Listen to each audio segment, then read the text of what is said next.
안녕하세요, 이준영입니다. 이번 영상에서부터는 본격적으로 프로젝트를 생성하고 웹서버를 실행해 볼 겁니다. 실습 위주로 진행될 거니까 여러분들도 한번 따라해 보시기 바랍니다. 이번 영상에서는 5장에 있는 내용인 API를 호출할 수 있는 클라이언트 페이지를 만들고 웹브라우저로 접속해 볼 겁니다. 아마 지금 이 강의를 보고 계신 분들은 스프링 프레임워크가 정확히 어떤 걸 해주는지 알지 못할 겁니다. 마치 자바로 웹 애플리케이션을 만들려면 꼭 스프링 프레임워크를 사용해야 하는 줄 알고 계실 수도 있어요. 그러나 스프링 프레임워크는 웹 애플리케이션을 만드는데 필수적인 요소는 아닙니다. 웹 애플리케이션을 만드는 것 그 자체를 위한 프레임워크도 아니고요. 정확히는 우리가 애플리케이션을 만들 때 해당 애플리케이션의 코드가 객체지향적으로 작성될 수 있도록 도움을 주기 위한 도구입니다. 물론 지금 이 이야기가 정확히 어떤 걸 이야기하는지는 알기 어려울 거라고 생각합니다. 이 도서 그리고 이 강의가 차차 진행되면서 스프링 프레임워크가 어떤 부분에서 객체지향적인 코드를 작성하는 데 도움을 주는지 알 수 있을 겁니다. 그리고 스프링 부트 역시 어떤 건지 잘 모를 것 같은데요. 스프링 부트는 스프링 프레임워크를 손쉽게 사용할 수 있게 도와주는 존재입니다. 즉, 스프링 부트를 사용한다는 건 결과적으로 스프링 프레임워크를 사용하고 있는 겁니다. 스프링 프레임워크에 대해 간단히 언급하고 넘어가자면 이 세 가지 키워드가 스프링 프레임워크의 중심이 되는 개념입니다. 의존성 주입, 제어의 역전, 관점 지향 프로그래밍, 이렇게 세 가지입니다. 이 중에서 책에서 주로 다루게 되는 건 바로 의존성 주입, DI입니다. 물론 나머지 두 개 개념 역시 간접적으로 경험하게 되겠지만 제가 생각했을 때 스프링 프레임워크의 핵심이 되는 개념은 바로 이 의존성 주입입니다. 의존성 주입에 대해선 후반에 객체지향적인 코드를 작성하면서 어떤 의미인지 알게 될 겁니다. 우선은 이런 키워드가 있다 정도만 알고 넘어가면 좋을 것 같습니다.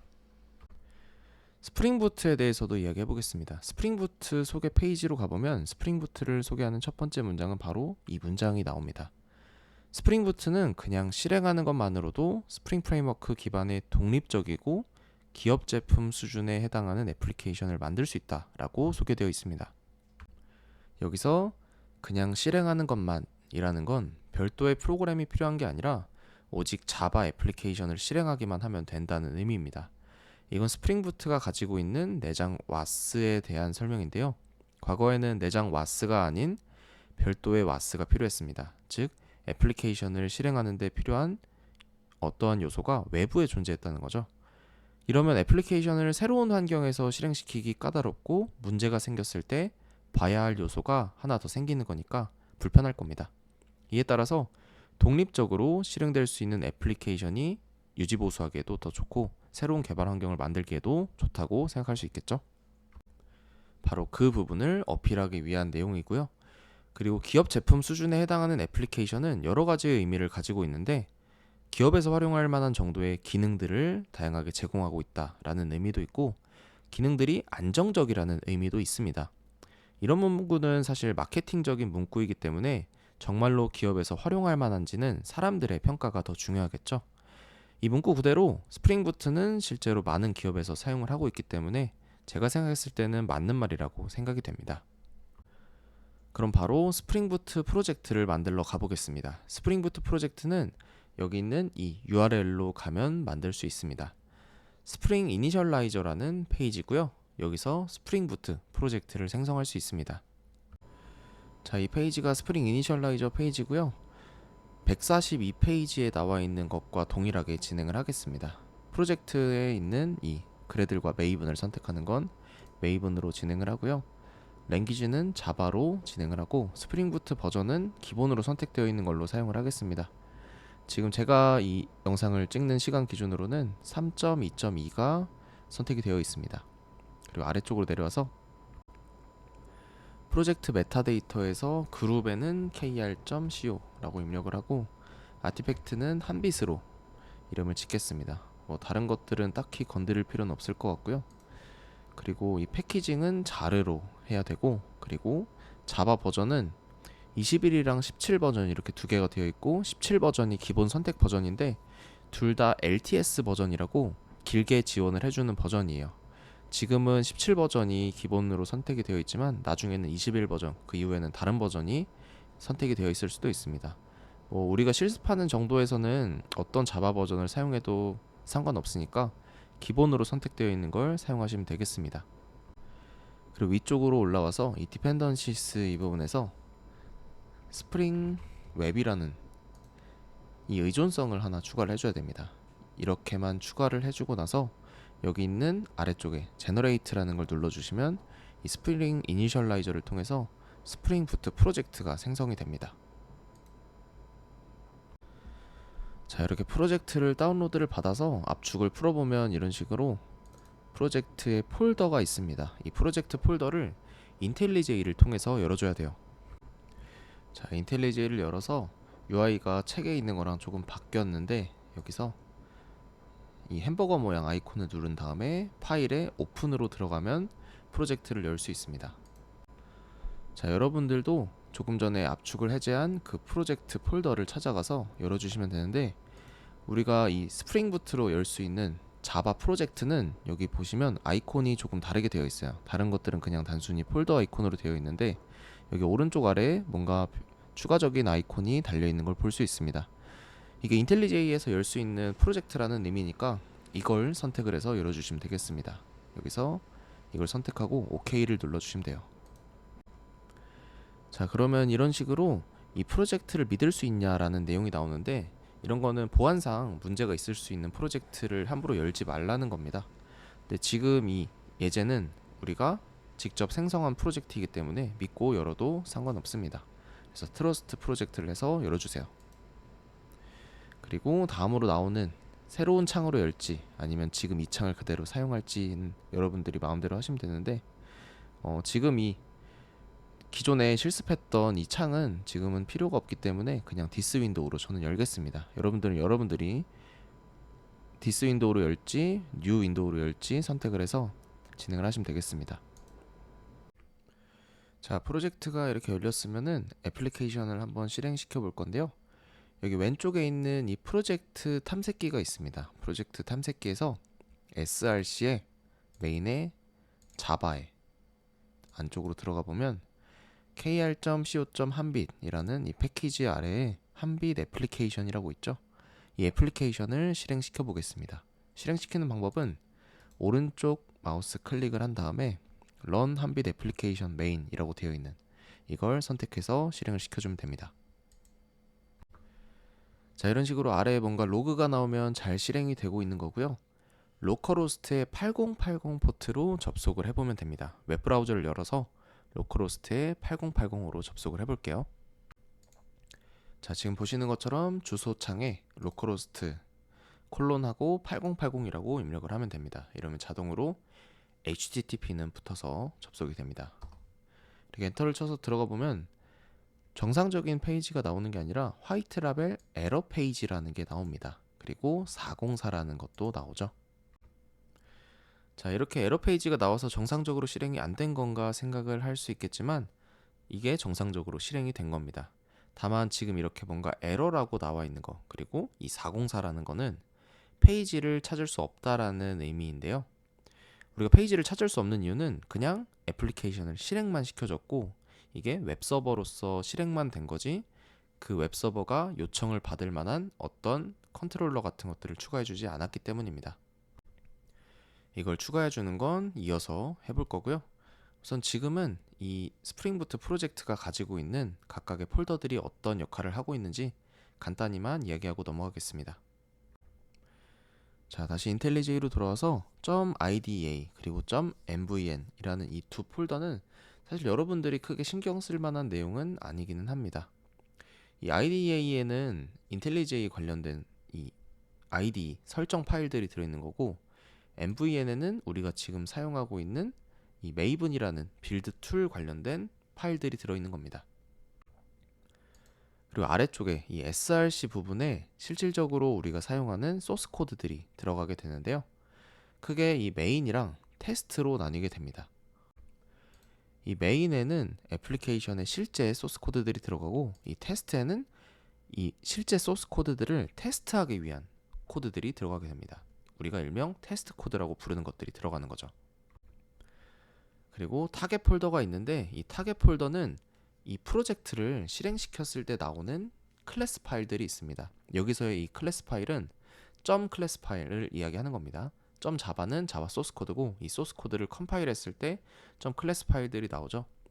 이 점 클래스 파일들이 여기에 생성이 되고, 그리고 그 외에도 우리가 메이븐이나 그래들 같은 걸로 다른 곳에서 이 자바 애플리케이션을 실행시키려고 자르 파일을 만들기도 하는데요. 이 자르 파일이라는 걸 만들었을 때 그게 생성되는 경로 역시 이 타겟이라는 폴더입니다. 다음으로 이 .git ignore git 관련된 파일인데요. git은 소스 코드를 버전별로 관리하기 위한 툴인데, 이런 툴을 형상 관리 툴이라고 합니다. 근데 이 git으로 소스 코드를 관리할 때 이 git에 포함이 되지 않도록 하고 싶은 파일들이나 폴더들이 있을 수 있어요. 그런 것들은 여기에다가 무시하도록 추가를 해두는 겁니다. 그리고 폼.xml은 메이븐 관련된 설정들이 들어가 있는데, 뭐 프로젝트에 대한 정보들도 들어가 있고, 그리고 우리가 어떤 의존성을 하나 추가해서 해줬었죠. 이런 의존성 같은 것들도 들어가 있습니다. 의존성은 쉽게 생각하면 지금은 라이브러리라고 생각을 하셔도 됩니다. 어쨌든 그런 것들을 여기에서 가지고 있습니다. 자, 그리고 아까 실행하고 있던 이 애플리케이션을 종료하려면 여기 위쪽에 보이는 것처럼 빨간색으로 되어 있는 스톱 한빛 애플리케이션이라고 되어 있는 이 버튼을 누르시면 됩니다. 다음으로 추가해 볼 건 컨트롤러입니다. 컨트롤러를 추가하기 전에 컨트롤러가 뭔지 설명이 좀 필요할 것 같은데, 컨트롤러는 사용자들의 요청을 받는 시작점이자 사용자들에게 응답을 주는 끝부분입니다. 즉, 사용자에게 오는 요청을 받아서 내부적으로 다른 메서드를 실행하는 등 로직을 적절히 호출을 하는 거고요. 해당 로직의 결과로 나온 어떤 응답을 다시 사용자에게 되돌려주는 일을 합니다. 자, 그러면 이 컨트롤러도 바로 추가하러 가볼게요. 자, 컨트롤러를 추가하기 위해서 여기 kr.co.한빛이라고 되어 있는 이 부분에 마우스 오른쪽 클릭을 하시고요. 새로운 자바 소스 코드를 추가하겠습니다. New에서 자바 클래스를 누르시고요. 여기서 심플 REST 컨트롤러 라고 이름을 짓겠습니다. 자, 그리고 소스 코드를 입력해 줘야 되는데, 소스 코드는 예제 저장소에 있는 걸 그대로 가져와서 사용을 하면 됩니다. 5-2-1.java입니다. 이걸 복사해서 사용을 하세요. 자, 이렇게 코드를 추가를 했으면 애플리케이션을 시작을 시켜줍니다. 애플리케이션을 시작시켜주고, 아까랑 동일하게 로컬호스트에 8080으로 한번 요청을 해보겠습니다.